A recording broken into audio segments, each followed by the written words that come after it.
Welcome, everybody. My name is Matt Koller, and I am a first-year MESM student at the UCSB Bren School of Environmental Science and Management.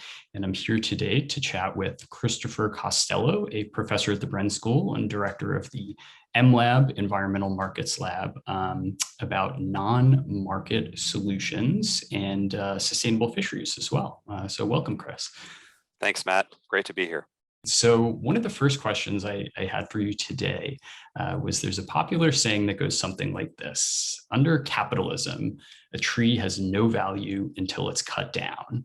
And I'm interested in learning about some of the economic mechanisms that we can maybe use to ensure that things like trees and fish and other natural resources have value before they're actually harvested. Really interesting and rich, so to speak, question, Matt. Thanks for that. Yeah, I mean, I guess one way to think about that is, 30 years ago or 40 years ago, when the field of environmental economics was really in its infancy, that was more or less the way people thought about things. Resources had value because they could be extracted by humans and used. And surely those did provide lots of value to humans. But I think over time, we've come to realize that there's a whole other set of values, and one way to think of them as ecosystem services. There's different terminology to describe these things, but leaving resources in the ground can confer lots of different kinds of value to humans. And I think this is now widely recognized by economists. But economists can't quite get it right without partnering with, ecologists and hydrologists and other natural scientists who know how the physical and biological systems work. So that's, I think, one motivation for why people like me showed up at the Bren School to work in an interdisciplinary way on trying to, use principles from economics to try to put a value on those traditionally non-market goods. Awesome. That's really interesting. And I think that can seg into an example that we used in a recent class in environmental economics, talking about a blue whale. So we chatted a little bit about non-market valuations and talking about how blue whales are not necessarily a commodity that is bought and sold on an open market, but that we might still place value on having blue whales here in the ocean. So maybe you could talk just a little bit about, the non-market valuation of a blue whale, why people would like to see blue whales here, even if they're not deriving any specific market-based value from it, and, some of the mechanisms that we might use to actually place a dollar value on a living blue whale. Yeah, that's a really interesting case study. So you could think of the value of a blue whale, but that's maybe representative of lots of different, ecosystem components that we might like to see thrive in nature and not go extinct. So, of course, whales historically had value for their harvest. We harvested whales for all kinds of reasons. One of them was for oil. And we now don't need whales for oil, but there is still a thriving whaling market, and several countries in the world actually kill whales every year for meat. Around 2,000 whales a year, I think, are killed for meat. But you can ask the question, as you did, that what is the value of a live whale as opposed to a dead whale? And it's pretty easy to figure out the value of a dead whale, because the goods, sort of the reason you're harvesting that whale is for market purposes, typically. Now, there are some exceptions to that. For example, indigenous cultures sometimes harvest whales for cultural reasons. That would be another non-market or harder to value aspect of this. But let's think of the reason you would extract a whale or you'd kill a whale is for market purposes. If you don't think about the other side of the equation and you just assume, because it's hard to measure the value of a whale, of a live whale, that you shouldn't put a value on it, then it's going to be pretty hard to make reasonable decisions about how many whales to leave out there in nature. So I think it's relevant to, just exactly as you're doing, to ask the question, well, how do you put a value on it? Why might a whale have value in nature? And whales actually, there are a whole bunch of reasons whales might have a value. So maybe an obvious one, if you live in Santa Barbara, is that people like to go see whales. So that's kind of an easy one. There's a really thriving whale watching industry. And you could ask questions like, well, how many people go out whale watching each day, and how much do they pay? And questions like that might give you a sense of the value. But I think whales have value in nature that extend way beyond what is only captured by the tourism market of whale watching. And for example, there's new research that shows that whales swimming out in the water, they consume fish or krill or other organisms and essentially defecate into the deep ocean, and that sequesters carbon. So you could actually think of whales as a way to pull carbon out of the atmosphere and stick it in the deep ocean where it'll stay for a long time. So believe it or not, whales may be part of the solution to climate change. Whales also play an important role in the ecosystem, and I'm not an ecologist, but we have many experts on this in the Bren School who could talk about, when the ocean is deprived of one more whale, that affects the functioning of the ecosystem, which could have consequences for fisheries or have consequences for other kinds of things that we value in the ocean. So this isn't an exhaustive list, but there are a lot of different reasons you might think of whales providing a value or a service, even if all you care about is human welfare. There's all kinds of reasons you might want to leave whales out in nature. It's really interesting, and that it definitely makes me think of, maybe what are some other examples of, environmental goods that are not valued on a traditional, within a traditional market. And I'm curious, I know you had made a reference to kind of the nascent field of environmental economics and when it got started about 30 or 40 years ago. And it just makes me think, what are some of maybe the first non-market goods that were examined and studied, and early researchers started to examine as things that might be able to provide ecosystem services that aren't traditionally included in in a market-based economy. Mm-hmm. Yeah, really interesting. So the way I'm thinking about this now in my own research is through the phrase non-use rights. So we typically think of rights to extract resources, water, minerals, oil and gas, whales, as the government's going to auction off the right to use that resource, maybe grazing rights or timber rights. And that's really how the government thinks about these things. These are resources that are traditionally held in the public trust.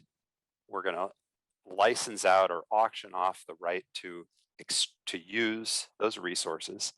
And what use means in most countries, including this country, is extract. That's what the definition of use is. And it's actually illegal for, say, a conservationist to go bid in that market for this, alongside the timber extraction company. It's illegal for Matt Koller to go to that same auction and outbid the timber company, but leave the trees in the ground. Believe it or not, that's illegal. You can't go do that for minerals. You can't go do that in most cases for water. You can't do that in most cases for fish. And that just seems crazy to me. And, it kind of made sense maybe 100 years ago because the government was trying to make productive use of all these abundant natural resources. But for the reasons we've already discussed, now that there's a much wider appreciation for the value of these non-use rights, or the value of not using the resource, but leaving it in nature, it seems like we should be opening the door to, let's call them conservation bidders, that might participate in those markets. Now, maybe that's not a direct answer to your question of how the field evolved, but I think our appreciation for those non-use values has evolved to the point where I think a policy change is warranted. And I don't know if you want to continue on this thread, but Yeah. I firmly believe that if you were to make such a policy change, it would kind of transform the way resources are used. Because, I think there are a lot of conservationists that would buy out grazing rights, for example, and leave grasslands intact instead of grazing them as they are now. Or conservationists would buy out oil and gas leases and leave the oil and gas in the ground instead of extracting it, processing it, emitting it, and then trying to suck it out of the atmosphere, which is what we do now. So anyway, I think this is like a rich area for future research and inquiry that is related to the topic that you're discussing. Yeah. That's really interesting, and it definitely makes me think more about how policy mechanisms such as these could be applied to fisheries. And I know that's been the focus of a lot of your work. So I'm curious, what might a policy look like that would allow nonprofit environmental groups to go in and, let's just say, the appropriate authorities set a fish quota for a given year? What would a policy look like where an environmental nonprofit could go in and somehow have some of that fish quota allocated to them, but they don't go out and actually fish it? So what would a policy like that might look like? What are some challenges that might be associated with it? And is it something that we might see implemented or test piloted at all over the next few years? So I think you're zeroing in on a very, very interesting, and not just like intellectually interesting, but practically interesting concept. And there are many dimensions to what you're saying. Let me just kind of give it a shot and see where you want to go with the discussion.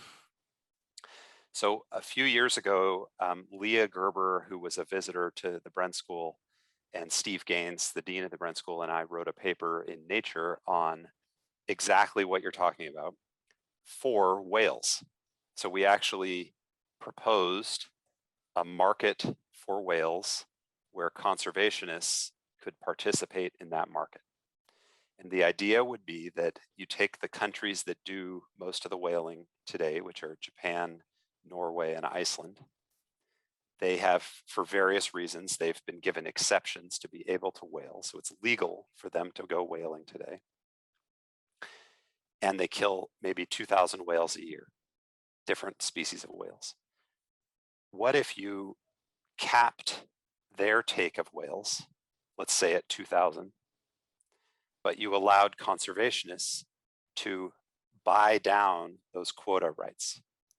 So conservationists can approach Iceland and say, listen, you're harvesting minke whales and you're exporting most of them out of Iceland. You're not doing it for cultural reasons. What if we offer to pay you to, instead of kill 1,000 whales, you only kill 500 whales or 100 whales or 0 whales? We did some calculations on what that might cost conservationists, okay?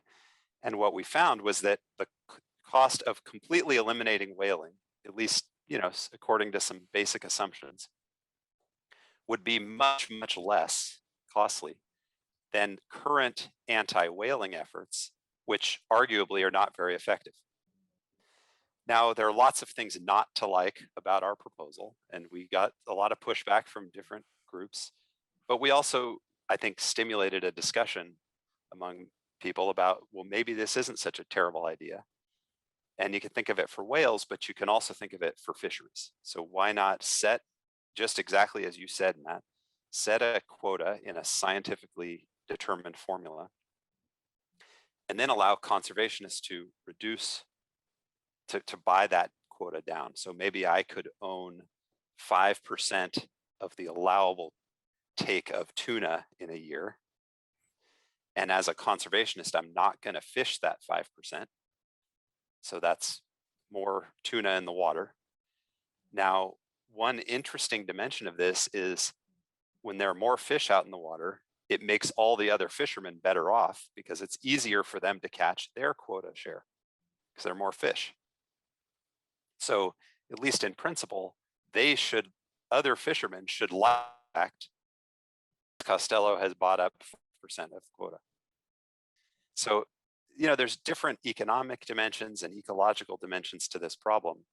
And I don't want to suggest it's trivial or super easy to implement, but it does seem to be, worth exploring to me because it sort of starts to respect this non-extractive value of resources and might allow us to level the playing field with the traditional use, which is extraction. Yeah, that's a really, really interesting mechanism that I can see, certainly working in certain regions, but I can also see that there are some challenges that could be associated with it. And the immediate example that comes to mind, that if there's a set quota and all of a sudden, environmental nonprofit groups are also bidding, for catch shares, that there are probably going to be some fishermen that are no longer going out fishing because there aren't, catch shares that are allocated to them. So I'm curious, how might programs like these, policies that would introduce environmental nonprofits into the catch share quota market, how might fishermen feel about that? Is that something that, certain fisheries are more amenable to? Is that something where maybe there's more pushback from certain fisheries? Love to learn just a little bit more about that regionally specific.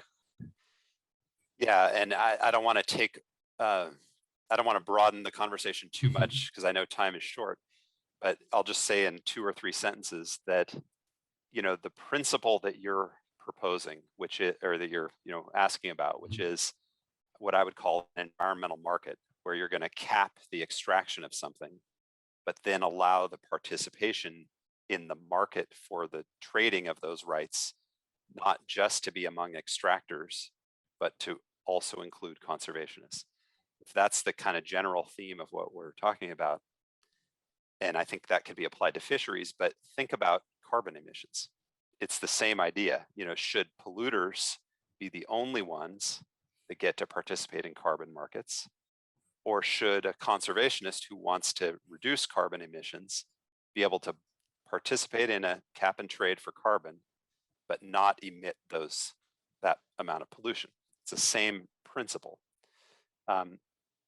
And you're right that if in that case a polluter sold to a conservationist, or in the fisheries case, if a current fisherman sold to a conservationist, it's true that that fisherman would no longer be able to catch the same number of fish.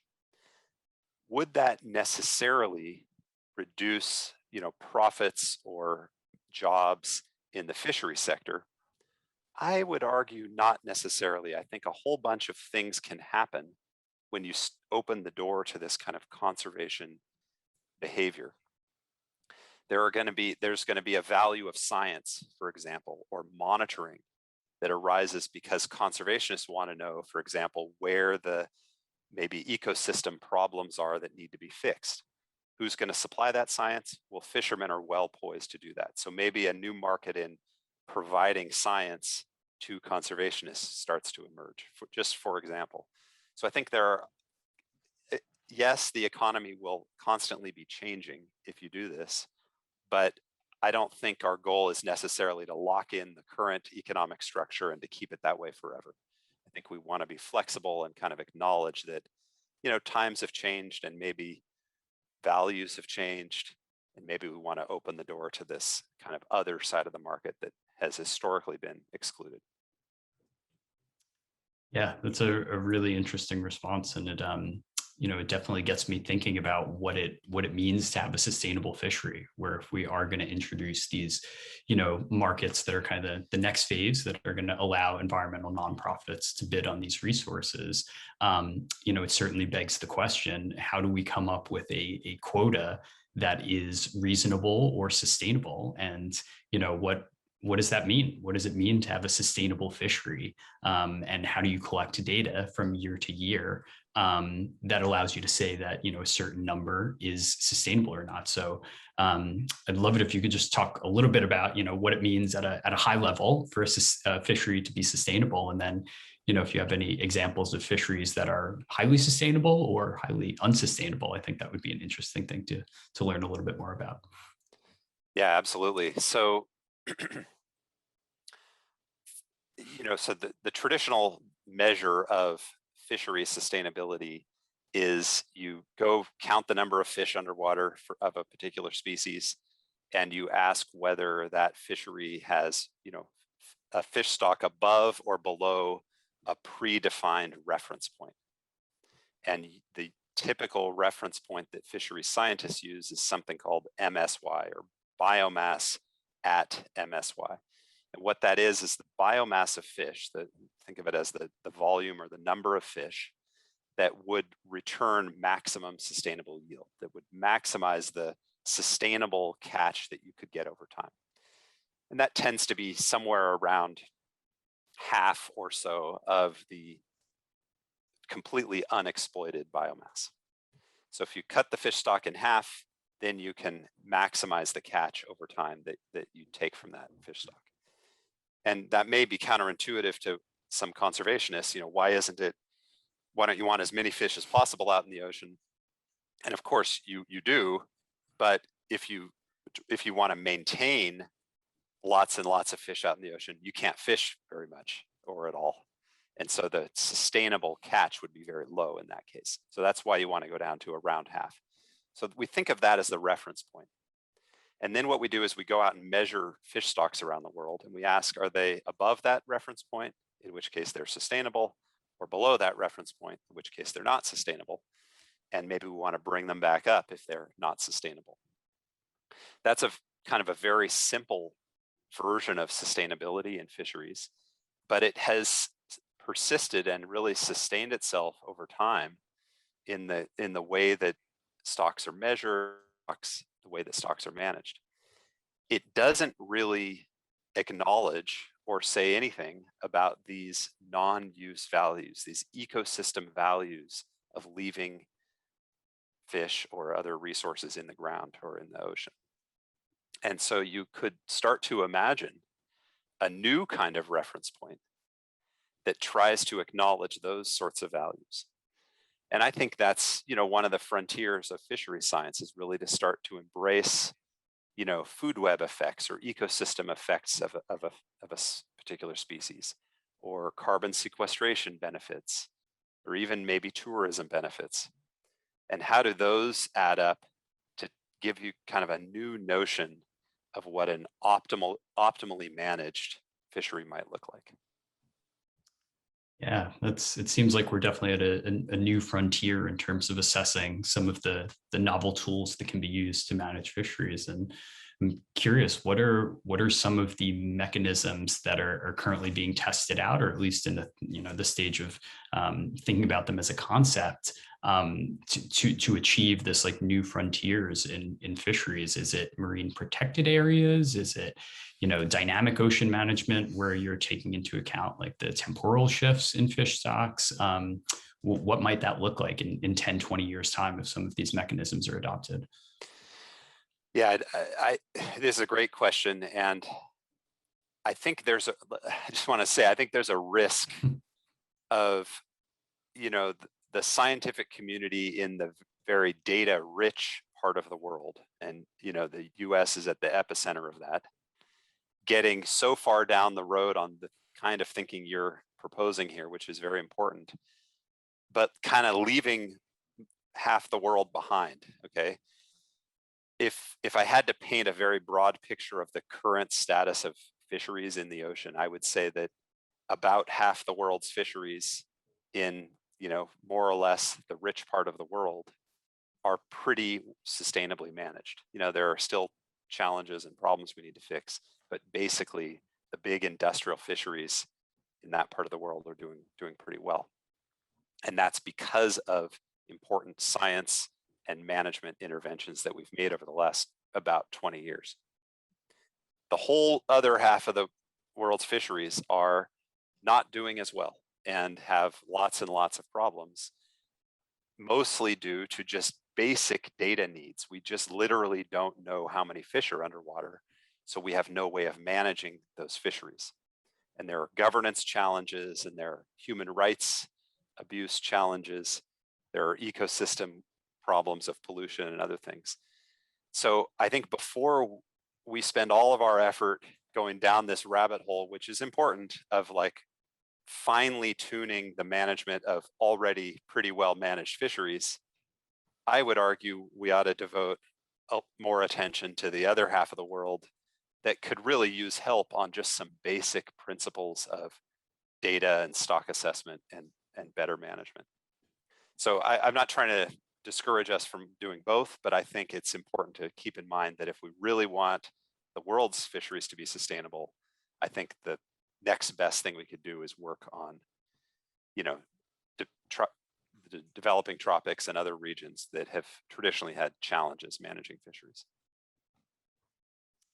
Yeah, thanks. That's a really great answer, and definitely very helpful for those of us that might fall into the pitfall of just thinking about solutions in our own backyard rather than thinking about some of the more global solutions that might help fisheries the world over. Just one more question that I'd like to ask, and then it's time for some questions from our followers.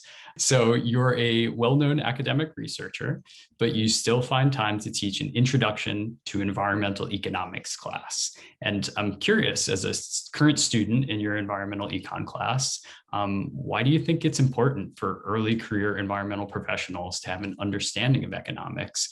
And what are some of the most important economic principles that we can all incorporate into our future work and personal environmental advocacy? Well, I mean, you're in the class. I should be asking you the question. No, it's a great question, and I have to say, teaching the introduction class that you mentioned that all the master's students in the Bren School take is really one of the highlights of my career. I just love teaching that class. I love hearing from the students, and I've been here 21 years now, and every year students are interested in a new thing or a different thing, or those interests and knowledge base evolve. So I'm learning from the students probably at least as much as they're learning from me. The thing I like about, or one of the things I like about being in the Bren is that it's not all about one thing. It's not all about economics, but it's also not all about ecology or conservation planning or earth system science. It's about how to stitch all those things together to help inform, a path forward for society where we can use the resources we need, but do so in a way that's sustainable and respects, future generations. I don't know if that's the right definition of sustainability, but something like that, okay? And so I view the economics class as just a piece of the puzzle that is often going to be drawing on the knowledge that is created in those other classes and by those other disciplines. So what does that really mean? Well, we study things like non-market valuation. How do you put a dollar value on a thing that, historically wouldn't have value? But I think maybe more importantly, what we talk about in that class is how do you think about designing an intervention to improve an environmental outcome? So instead of just measuring the effects of things, we want to actually design interventions. Should we use a carbon tax or a cap and trade or a technology standard to manage climate change? There are trade-offs among those things, pros and cons. How do we think about that in a critical way? Or if we're confronted with a brand new problem like managing groundwater in the Central Valley, how do we think about that problem? And what are the trade-offs of different kinds of interventions we could use? That's really what the class is all about. And so it's hard to do in 10 weeks, but my goal with Tama Carlton, who's my co-teacher in that, and we're both really excited to be doing it, is to kind of help students develop a knowledge base for thinking about problems in that way. Yeah, thank you. That's a really high level answer, especially from somebody currently in the weeds. It's really helpful to have some of those big picture takeaways. So very much a class that I and a lot of my cohort is enjoying. So I think we just have time for a few questions from our Instagram followers. So just want to take a quick moment to shout out the Bren_life Instagram account. So if you're not already giving it a follow, please go ahead and do so. But this question comes to us and it says, where are our biggest knowledge gaps for improving fisheries management? Great question. So I think I would say there are two. The first big knowledge gap, as I said earlier, is, the half of the fisheries of the world that are currently not measured. That is, there are no stock assessments for those fisheries and therefore can't be managed very well. Those also happen to be in places that are going to be the hardest hit by climate change. They also happen to be in places that are where people, where citizens are most dependent on fish for their protein source. They also happen to be in places that tend to be low governance regions. So fixing that half of the world's fisheries is a huge challenge and requires economics, science, political science, governance reform. All those kinds of things have to come together to help lift that kind of half of the world's fisheries up. And I think that's a huge challenge. I would say the other big challenge is, I think maybe a frontier of thinking of fisheries management is really the ecosystem effects of fisheries. When you take a fish of species X out of the water, what are the ecosystem effects compared to taking a fish of species Y out of the water? And that kind of gives rise to this way of thinking, like ecosystem-based fisheries management, which is something people are starting to tackle and researchers are starting to work on. Great, thank you. This next question is asking you for your thoughts on fisheries bycatch in products or in fish that are caught by other countries and then imported to the US. Yeah, this is a really interesting topic. And just, the way I would say that the challenge here is, let's say the US is really aware of bycatch of, seabirds, turtles, and sharks and things like that. So we put heavy restrictions on our fishermen, our fishers, and that raises their costs and maybe makes them catch fewer of the target species. But fishers in another country are not subject to those same rules. So they may fish harder because they're going to fill this gap that has been created. That could exacerbate the bycatch problem in another country. Now, economists call this leakage. It arises anytime for any environmental problem when you only regulate part of the problem. You don't regulate the whole problem. And leakage can be a really huge problem in fisheries, because then we just end up importing the thing that caused more bycatch because of our own regulation. So I think this is a big challenge, and there's only a few ways to really overcome this challenge. But one way is to have international agreements about standards for bycatch or other things like that, and those are starting to emerge in some cases. So I think there's a growing appreciation for the bycatch problem, but by no means do I think we've completely cracked it. And this last question is about a popular documentary that just went viral a few short months ago. So I'm not sure whether you've seen it or not, but surely you've heard of Seespiricity. And this follower would like to know, is there any truth at all to Seespiricity?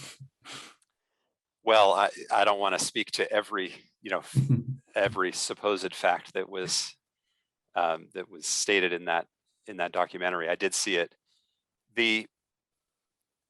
Maybe what I'll say is that the one thing I think people need to think really critically about is, rather than trying to produce a narrative that sounds good because it's all about the doom and gloom of the ocean and how horrible humans are, I think it's a lot more productive to ask, where have the successes been? And can we replicate those successes? And then maybe even ask, are those successes growing or shrinking? And if you take that perspective in the world's fisheries, my answer to those, and I think what the scientific evidence would support, and this may surprise you, is that I think there are a lot of successes.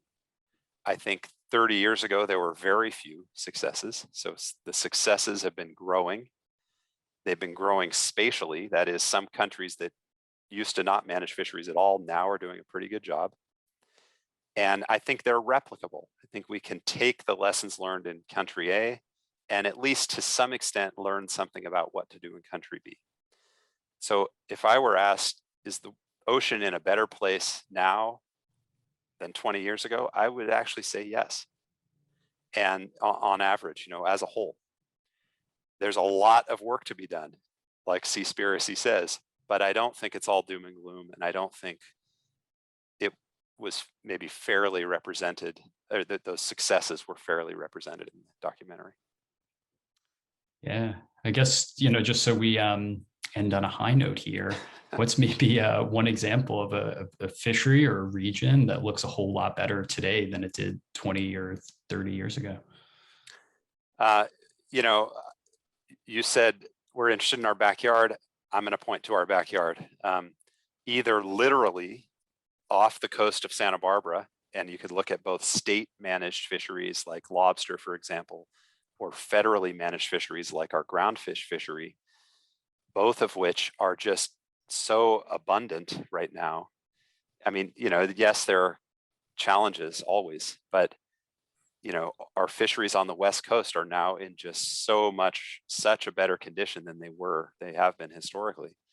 That's true, for the US as a whole. And there are still challenges, and climate change is causing lots of problems and other challenges that we're going to see the effects of in the future. But I would say the US is a really good example of where strong fisheries management, good science, good economics put together can actually turn the corner and really make fisheries sustainable. Great. Well, Chris, I just want to thank you so much for carving time out of your very busy schedule to have a chat like this. It's really informative to think about some of the policy interventions that have been made over the past few years, and reflect on some of the successes, and just ponder about how we can apply them in the future to continue making the oceans a better place for not only people, but fish as well. So thanks very much. This was really enjoyable. I enjoyed it very much. Thanks a lot, Matt. Thanks.